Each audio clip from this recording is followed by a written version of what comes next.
again. We are back today for our literacy lesson, and just to do a small recap on what we've been learning so far this week. Our theme for the learning is we're different, we're the same. And when I say the same, I mean that we're all people, but we don't all look the same and we don't do things the same way. So we've looked and explored that in lots of detail. We've looked at our family tree and where we come from, and how even people in our family are different to us. They might be from different places in the world or lots of different ways of doing things. We've looked at lots of different ways to be smart, and how smart doesn't just mean one thing. There's lots of different ways to be smart, and we've been celebrating those ways. And we've also looked at different interests.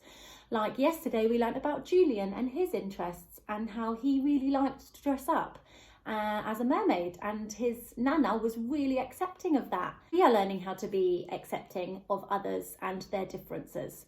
So today I'm going to set a really fun challenge, and I'm going to show you how to do a helicopter story. Now, this activity you're all really familiar with because we do helicopter stories all the time in school, but your grown-ups might not know how to do one, and that's okay because we're going to teach them. So you already know what you need to do when you write a helicopter story, don't you? You say, I'm ready to tell my story. You have a think first. What's my story going to be about? And then you tell your grown-up the story, and then your grown-up will write down everything that you say. And then you get to perform your story while your grown-up reads it back to you. So, checklist of things that we're going to need today to do our helicopter stories is one pen and half a piece of paper. And we were learning about that the other week, weren't we? So I got a full piece of paper and I folded it in half. So that's all you need. One half of a piece of paper. And when I start my story, I start it at the top, don't I? And I only have until I get to the bottom. If I get to the bottom and I haven't finished my story, then I have to do a to be continued, which means the next time I tell a story, we can revisit, we can come back to our story and we can make it a bit longer and add on to it. But for now, I'm just going to do one helicopter story and show you how I might do that. So because I don't have a grown-up with me here to help me write, I'm going to write my story myself, and I'm going to show you how to do that. Today, before I do that, I'm going to make it a bit trickier, and I'm going to challenge myself to write a story that is about being different. Do you think you can help me? Let's get to it. Let's start our helicopter story. So, my story needs a beginning, and in the beginning, I need to think about who my story is going to be about. And my story is going to be about a character called Jeff. And Jeff is a whale. He's going to be a whale. So I'm going to start off by saying once upon a time there was a whale called Jeff. Now remember, when you're talking, you need to talk slowly so that your grown-up can have time to write what you're saying. So I'll now read it back. Once upon a time, there was a whale called Jeff. So I now know who my story is about, but what happens to Jeff in the beginning of my story? Now, I kept going, and I'm going to now tell you what happened to Jeff. The beginning of my story says Jeff was not great at splashing.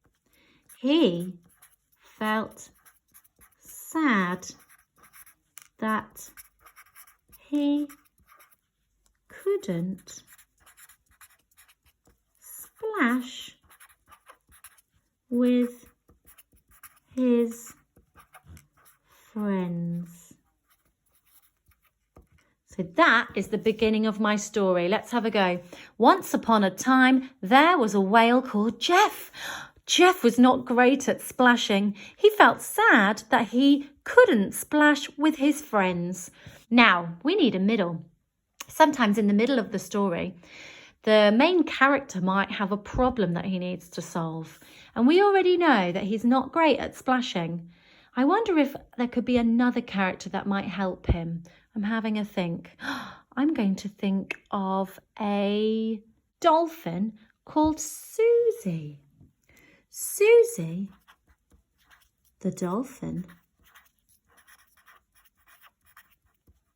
helped Jeff see that he was really good at, what could he be really good at? He was really good at jumping.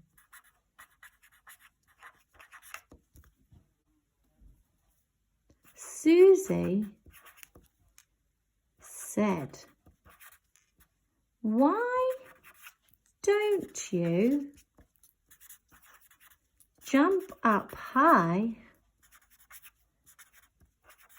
and then when you land, you will make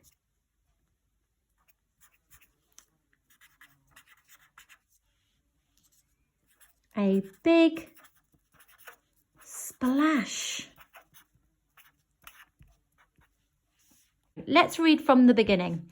Once upon a time, there was a whale called Jeff. Jeff was not great at splashing. He felt sad that he couldn't splash with his friends.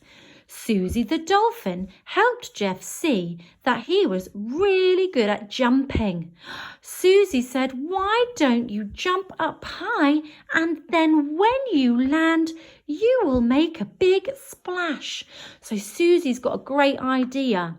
Now you can see where I'm going with this, and I wonder how the story might end. Now, you might want to finish the ending of my story for me, or you might want to write your own story.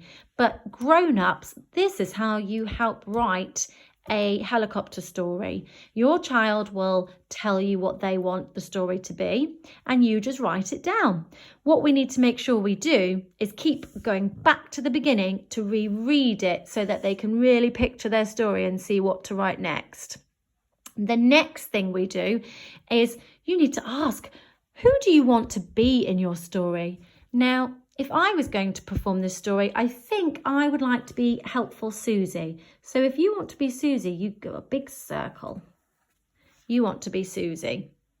So there's Susie, and then I underline the other characters just so I know who's in the story. So we've got Jeff and Susie. Now, if you want to finish it and finish the ending, you might introduce some more characters, but that's up to you. This story celebrates people's differences. Jeff is really good at jumping. Susie can splash, and together they play a really fun game. So that's how you write a helicopter story. I can't wait to see yours. When you're done, take a photo of your writing and put it on tapestry so that we can all see them. And if you want to perform them and send a video or a picture in of you performing your story, we would love to see that as well.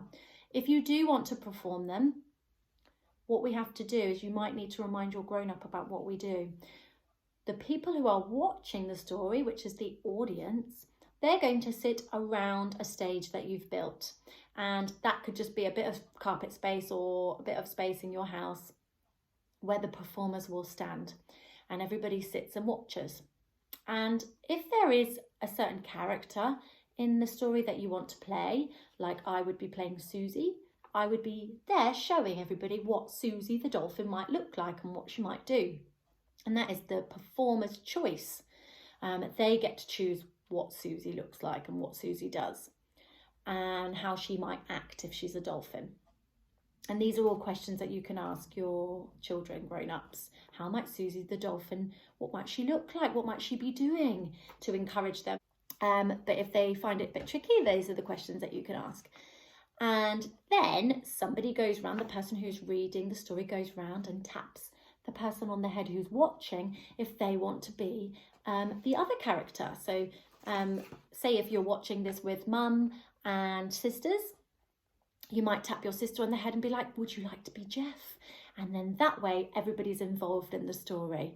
The grown-up just reads the story and everyone joins in. If you're playing this story with just you and your grown-up, then you can both act it out together. Someone might want to read and be a character. There's lots of different ways you can do this. You don't need to have a massive family to join in. You can play it 1 and 2 people. It's totally fine to play it that way. And what's really important is that your child is using their imagination and their creativity to tell you a story that has a beginning, a middle, and an end, hopefully. And if you want a challenge, a message, and if they're stuck on a topic, it can be what we're doing this week. But if they just want to write about cars, that's absolutely fine. Cars are really fun to act out. And if your story doesn't have a beginning, middle, or end, that is fine as well. It's all about letting your child have a go at being creative. Your story might be 1 line long. That's fine. You're allowed to do that. As long as they are enthusiastic and they really want to join in and they want to tell a story, even if it is something like, I went to the shop and they're finished. Act that out. They'll love doing that. It really encourages that love of reading, of books, of storytelling, and enjoy being a part of the process. And it doesn't matter if it's a whole page or not. Like, that is not the point. The point is that they love telling stories and we encourage that love. So yeah, really excited about this one. Enjoy it, and I can't wait to see what you post. Nursery, please get involved too. You can do it as well. I'm sure your stories are amazing and we can't see all of them. Okay, bye.